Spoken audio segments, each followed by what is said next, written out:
Hello, my name is Rachel Rogers and I am a psychology professor at the Community College of Rhode Island. What you can see here on this slide is a graph that is the result of research that Tolman and Honzik did in 1930 with rats running in a maze. This experiment used rats to study learning processes, and this was a typical practice at the time. So this is a very good experiment to include in a general psychology class or introduction to psychology class, which I teach. And this study and its implications are very important for understanding the fact that we now include cognitive processes in behavioral research now.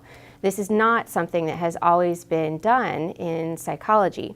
For a time, behavioral research ignored cognitive variables completely.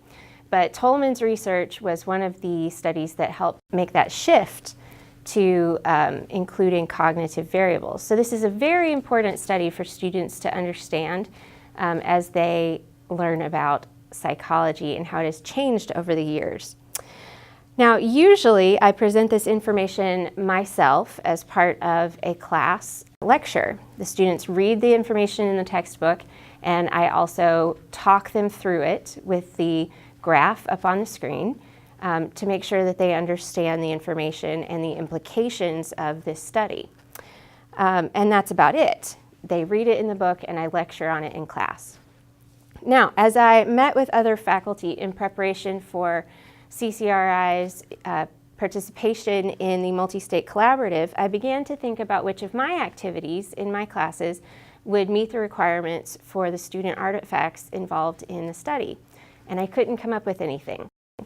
Neither of my courses are writing intensive, so I had no written communication assignments that would meet the requirements of the program.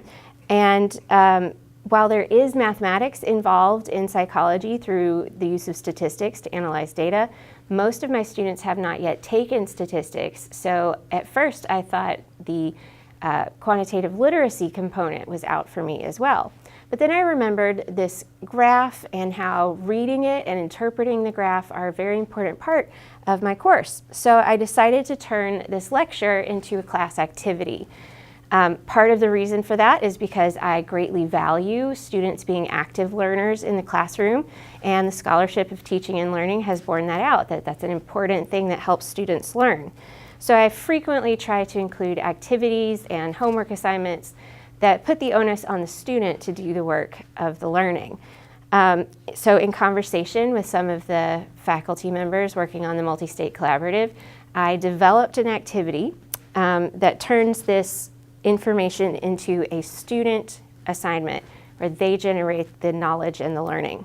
The first question of the assignment ties back into the first chapter of the textbook. Now this question is more geared towards psychology than quantitative literacy, but since reviewing information periodically supports learning, I decided that this would be a great point in the semester to review the crucial understanding of what is an independent variable and what is a dependent variable. So the first question asks the students to identify these two variables in Tolman's study. The second, third, and fifth questions each ask the students to describe the behavior of the rats in one of the three groups in Tolman's study based on what they see in the graph. This question was included because it fits exactly with the interpretation category of the value rubric. So three separate questions for three different groups of rats. Question 4 connects to operant conditioning and understanding of behavioral concepts and behavioral ideas. So that one is more about psychology than quantitative literacy as well. Question 4 is asking the students to explain the behavior of the groups of rats that they saw using those behavioral principles. Question 6 asks, how can you explain the very different shape of the graph for group 3 rats? This question asks students to apply what they know about learning to understanding the rat's behavior. They must make a judgment call about why the rat's behavior resulted in a graph with the shape that it was in. Group 3 has a big jump that isn't explained by very strict behaviorism, and that is one of the very important things that I want students to grasp in this assignment. Question 7 asks, can we make any assumptions about the rats in Group 2? And this fits directly with the assumption category of the value rubric. It is directly in the question's wording. Question 8 fits into 2 categories of the value rubric, and I really love this question. It was provided to me at the suggestion of one of the committee members here at CCRI, and I love it so much. I'm so glad to include it.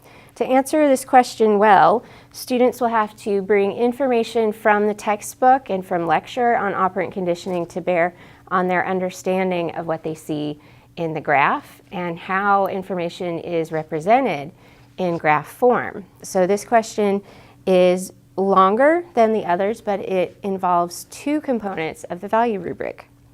So there we have it. This is an activity that I developed because of my participation in the multi-state collaborative that supports both psychology and quantitative literacy, and it fits into 4 of the 6 categories of the value rubric without requiring a single calculation. Thank you for your time.